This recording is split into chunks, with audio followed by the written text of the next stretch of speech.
ദുബായിൽ ഇരുന്നുകൊണ്ട് നിങ്ങൾക്ക് ടോപ്പ് യൂണിവേഴ്സിറ്റീസ് ആയിട്ടുള്ള Oxford universities, Stanford universities, ഹാർഡ്വേർഡ് universities, ബാക്കി പിന്നെ ഏറ്റവും ടോപ്പിലുള്ള വേൾഡിലെ 40 യൂണിവേഴ്സിറ്റി നിങ്ങൾക്ക് ദുബായ് ഇരുന്നുകൊണ്ട് പഠിക്കാൻ പറ്റും. ദുബായുടെ വിഷൻ്റെ ഭാഗമായിട്ട് നമുക്ക് 40 യൂണിവേഴ്സിറ്റിയോളം നമ്മുടെ അക്കാഡമിക് സിറ്റി, അതായത് DLRCയുടെയും സിലിക്കോൺ ഓയസിൻ്റെയും അടുത്തായിട്ട് പുതിയ വിഷൻ്റെ ഭാഗമായിട്ട് വരുന്നുണ്ട്. അവിടെ പഠിക്കാൻ ആഗ്രഹിക്കുന്നവർക്ക് പുതിയ, ഞാൻ നേരത്തെ പറഞ്ഞ പോലെ ഓക്സ്ഫോർഡ് യൂണിവേഴ്സിറ്റി, അങ്ങനത്തെ കുറേ യൂണിവേഴ്സിറ്റീസ് വരുന്നുണ്ട്.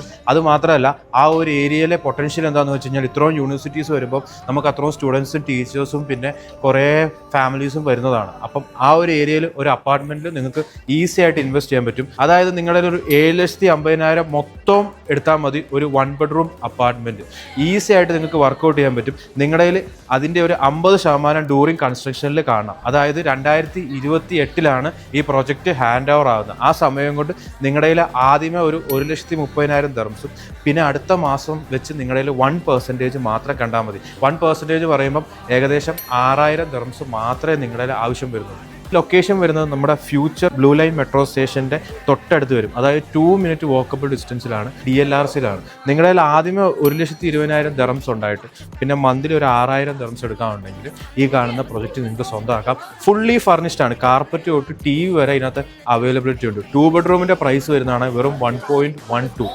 1.1 നിങ്ങൾ പ്രതീക്ഷിച്ചാൽ മതി. എങ്ങനെയാണ് ഈ പ്രോജക്റ്റിനെ കുറിച്ച് കൂടുതൽ ഡീറ്റെയിൽസ് അറിയാൻ വേണ്ടി താഴെ കാണുന്ന നമ്പറിൽ വിളിച്ചു. അതുമാത്രമല്ല, ദുബായിൽ നിങ്ങളുടെ ഫ്രണ്ട്സ് ആരെങ്കിലും ഈ ഒരു പ്രൈസിൽ 1 ബെഡ്റൂം നോക്കുന്നുണ്ടെങ്കിൽ അവർക്ക് ഈ പ്രോപ്പർട്ടി ഷെയർ ചെയ്ത് കൊടുക്കുക. ഇത് നല്ലൊരു ഡെവലപ്പറുമാണ്, നല്ലൊരു പേയ്മെൻറ്റ് പ്ലാനുമാണ്, നല്ലൊരു സ്ക്വയർ ഫീറ്റുമാണ്, ഫുള്ളി ഫർണിഷ്ഡുമാണ്.